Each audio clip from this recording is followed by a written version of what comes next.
Hi viewers, welcome to R star TV. నేను మీ విజ్జు. ఈరోజు విజయనగరంలోని దాసన్నపేటలో జగన్నాథ స్వామి ఆలయం దగ్గర అయితే పూరిలో ఎలా అయితే జగన్నాథ స్వామికి అయితే రథయాత్ర చేస్తారో అదే విధంగా ఇక్కడ విజయనగరంలో చాలా ప్రాచుర్యం పురాతనమైనటువంటి దేవాలయం ఇక్కడ జగన్నాథ స్వామి అయితే కోవిల.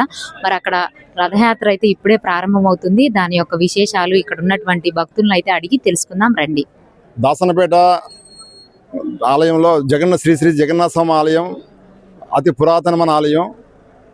ఈ యొక్క పూరి జగన్నాథ స్వామి ఆలయం తర్వాత అత్యంత అద్భుతంగా రథోత్సవం జరిగేది మన విజయనగరంలోని దాసన్నపేట జగన్నాథ స్వామి ఆలయంలోనే చెప్పచ్చు మనం.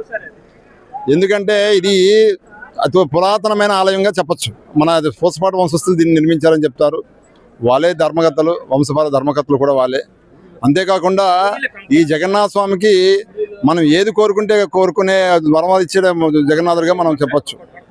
ఈ ఆలయానికి అందరూ మన యొక్క ప్రాశస్యం ఏంటంటే భక్తుల కోసం భగవంతుడే బయటకు వచ్చి దర్శనం ఇచ్చే ఈ రథోత్సవానికి ఈ చుట్టుపక్కల ఆడవాళ్ళు కోలాటంతో, అదేవిధంగా మగవాళ్ళు రకరకాల భజనలతోని ఈ రథం లాగేటప్పుడు చాలా ముందుకి తీసుకెళ్తూ ఉంటారు.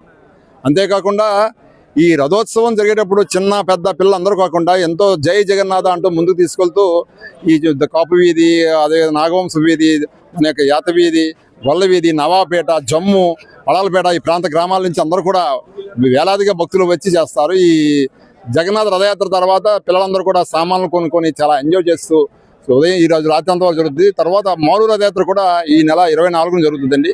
దానికి కూడా ఆ రాత్రి మీద రథం తీసుకొస్తాము. ఆ 11-12 అవుద్ది. ఎంతో సంతోషంగా కుర్రోళ్ళందరూ కూడా ఉత్సాహంగా ఈ రథోత్సవంలో పాల్గొంటూ ఆ జగన్నాథ ఆశీస్సులు అందరం తీసుకుంటాం. విజయనగరంలో రథయాత్ర అంటే దాసన్నపేట జగన్నాథ స్వామి రథయాత్రే. కాకపోతే ఇప్పుడు ఈ కోవిల్ని డామినేట్ చేస్తూ మిగతా చోట్ల కూడా రథయాత్రలు జరుగుతూ ఉన్నాయి. అంటే ఈ విధంగా జరగడానికి కారణం ఏంటంటే దేవాదాయ ధర్మాదాయ శాఖ నుంచి ఈ కోవిలకు రావాల్సినంత సహకారం రావట్లేదు. కేవలం ఈ రథయాత్ర రోజుల్లో మాత్రమే ఎండోమెంట్ అధికారులు వచ్చి టికెట్ ద్వారా ఆదాయం ఆర్జిస్తారు. వాళ్ళు ఉండి లెక్కింపు అదంతా వాళ్ళకి చెందుతుంది. కానీ ఈ కోవిల కోసం వాళ్ళు ఒక పైసా కూడా ఎప్పుడూ కేటాయించట్లేదు.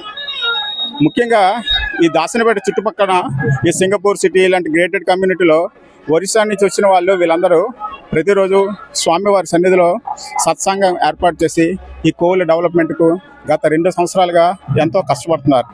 ఈ కోవిలు ఈరోజు ఇంత వైభవంగా తయారైందనంటే ఇక్కడ స్థానిక ప్రజలు ఇచ్చిన నిధులతో ఈ కోవిల ఒక వైభవ స్థితికి చేరుతుంది. ఇంకా పెరుగుతుంది కూడా. మాకైతే ఇప్పుడిప్పుడు చాలా ఆశాజనకంగా ఉన్నాం. కోవిలు ఇంకా తిరుగులేదు, మంచి సజ్జలు అందరూ చేరి అభివృద్ధి చేస్తున్నారని. అయితే మేము కోరుకునేది ఏంటంటే దేవాదాయ ధర్మాదాయ శాఖ కూడా దాసన్నపేట కోవిల్ని దీనికంటే చాలా మాన్యాలు ఉన్నాయి. ఇది సామాన్య దేవాలయం కాదు. ఇప్పటి నుంచో మహారాజుల కాలం దగ్గర నుంచి కొన్ని వందల ఎకరాల భూమి ఈ దేవాలయం పేరిట ఉంది. కానీ ఒక పైసా కూడా ఈ దేవాలయానికి ఎటువంటి రాబడి లేదు. ఆ పేరుకే భూమి కాగితాలలో ఉంది, కానీ అది అన్యాక్రాంతం అయిపోయింది.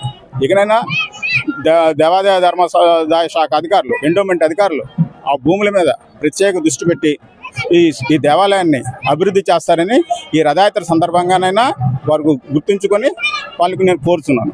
ధన్యవాదాలు. చూస్తున్నారు కదండి, ఆలయం బయటికి దేవుడే వచ్చి ప్రజలకు దర్శనం ఇవ్వడమే ఈ రథయాత్ర యొక్క ప్రత్యేకత.